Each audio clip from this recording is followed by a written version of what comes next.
Hello and welcome to an exciting lesson on the least squares approximation. At some point in your life, you've probably spent a great deal of time inputting data points into the TI-84 Plus calculator or a similar device. You've had to create lists.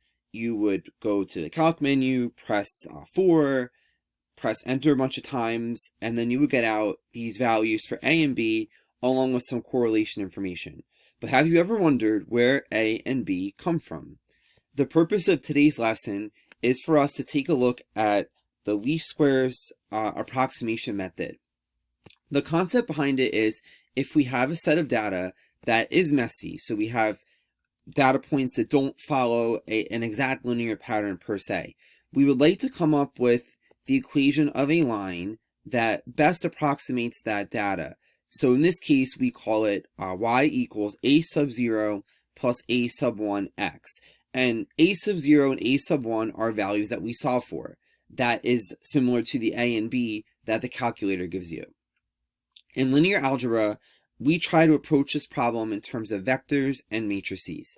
So if you take a look at this image from your textbook, x sub I, comma y sub I represents some data point in your data set, and that's the real value. If we find our least squares line, the corresponding value for that would be a sub 0 plus a sub 1 times x sub I. In other words, I plug in the x sub I into my least squares equation. Most of the time, your least squares regression line will not exactly predict the value of y for any given x. It'll be a little bit off.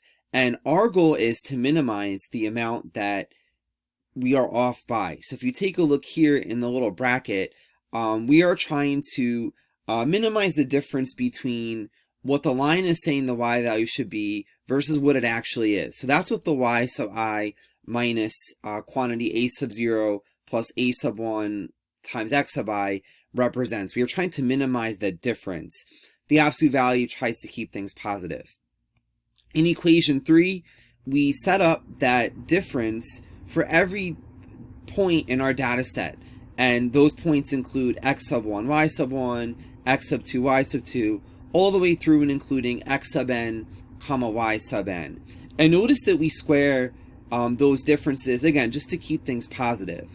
And our goal is to make that, that error, that total difference between actual versus predicted, those square differences, we want to minimize that as much as possible, hence the phrase least squares. Some things we notice about this setup is that we do have this constant term a sub 0 every single time, and then a sub 1, that is the coefficient of each x term every single time. So we could try to write these out using vectors. We call vector v sub 1 just this column of 1s. That just holds the a sub 0 because that's a constant in every single set here.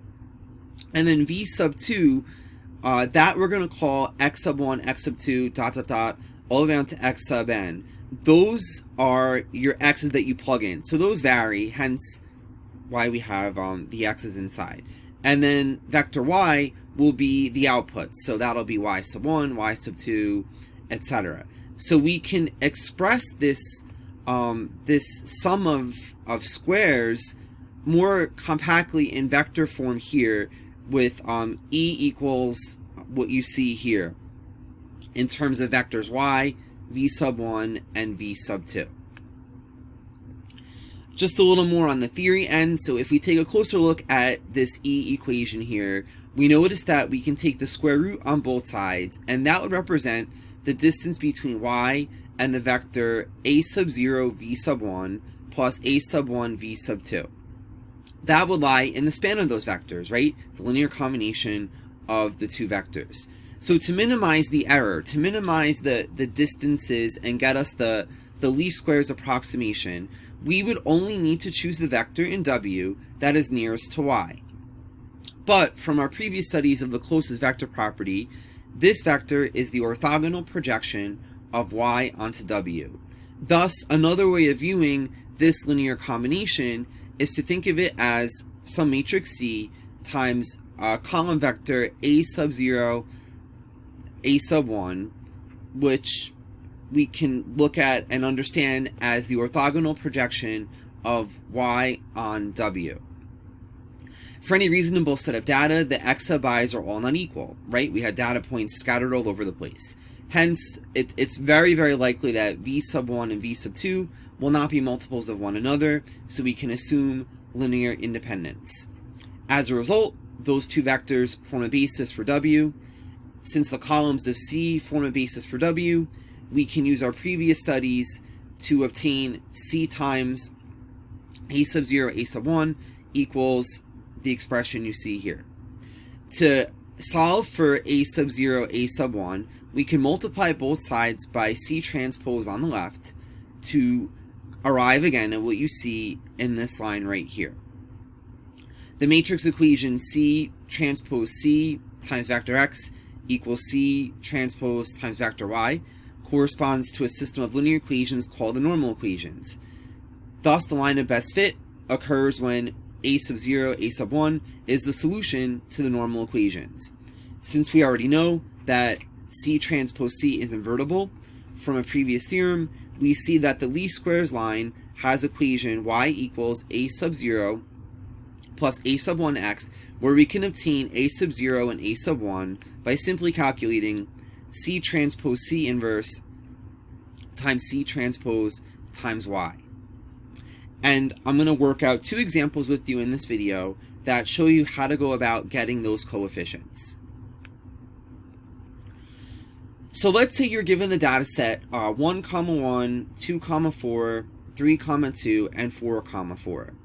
Just so that you can see this would be a couple points in the plane that don't follow a linear pattern, but we would like to come up with a line that best fits those points so that, we have our least squares line. When we come up with the line, we first take each point and we plug it into the general setup for a least squares line. You can call it y equals a plus bx, or you could use the a sub 0, a sub 1 notation from before. But in either case, I wrote out what you would get when you plug in 1 for x and 1 for y, 2 for x and 4 for y, etc., all the way through, and they're color-coded to match up. So what you have here is what we call an overdetermined system. We have two unknown amounts, yet we have 4 equations. So it's impossible to get an exact answer that will work for all 4, hence we use this process instead of working with the matrix C and C transpose and C inverse. So to go back to our previous slide, when we come up with matrix C, we list the column full of 1s, and again, that was the vector that was attached to the y-intercept. Those are all 1s because it's a constant. And then for the second vector in matrix C, those would be your coefficients of x. So those are all of my numbers here that we see right next to the b. So I'm going to put in a column of 1, 2, 3, and 4. So those are essentially my x coordinates in each pair. Vector y is a column vector, and that consists of the solutions, or in other words, the y coordinates. So for that, I will put in 1, 4, 2, and 4, in the same order that we put in the x values. So in plain English, this is always a column full of 1s. This is a column full of your x value, so your x's, and then this is a column of your y's.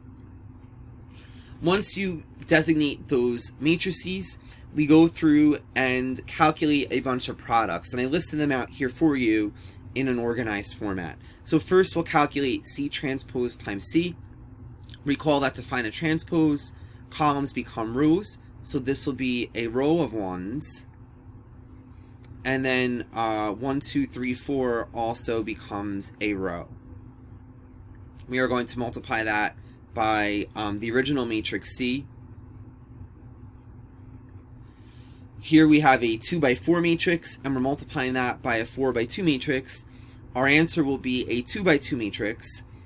Feel free to do the workout in your head if you're interested, but the resulting matrix will be 4, 10, and then 10, 30. Next, C transpose times Y. I'll do 1, 1, 1, 1, and then 1, 2, 3, 4, and I'll multiply that by my column vector 1, 4, 2, 4. Recall that C transpose is a 2 by 4 matrix. Y is a 4 by 1 matrix, so my resulting matrix will be just a 2 by 1 matrix. And once I multiply those out, I get 11 for my first entry and 31 for my second entry.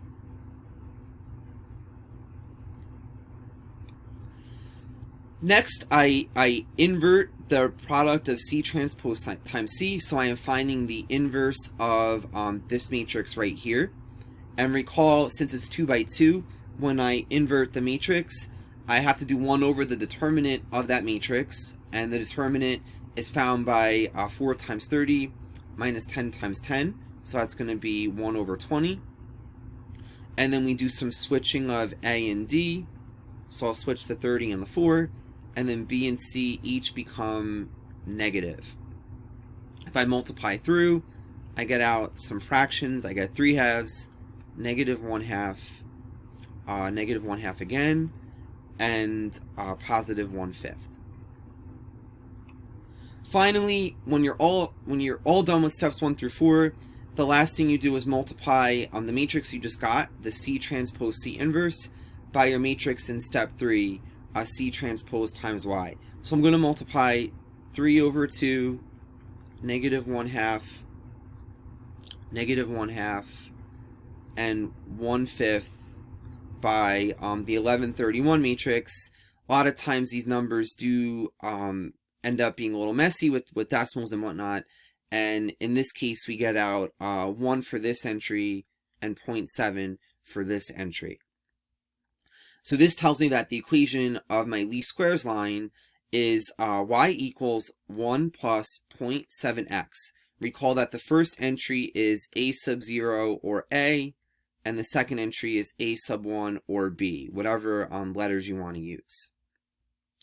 And just to verify that, we can go to a TI calculator or Desmos. If you put in a data set, you can type in y sub 1 and then a little squiggly tilde, and then after that you can do a sub 0 plus a sub 1 x, or a and b, and then just make sure that's also sub 1, and that will give you out the exact same result.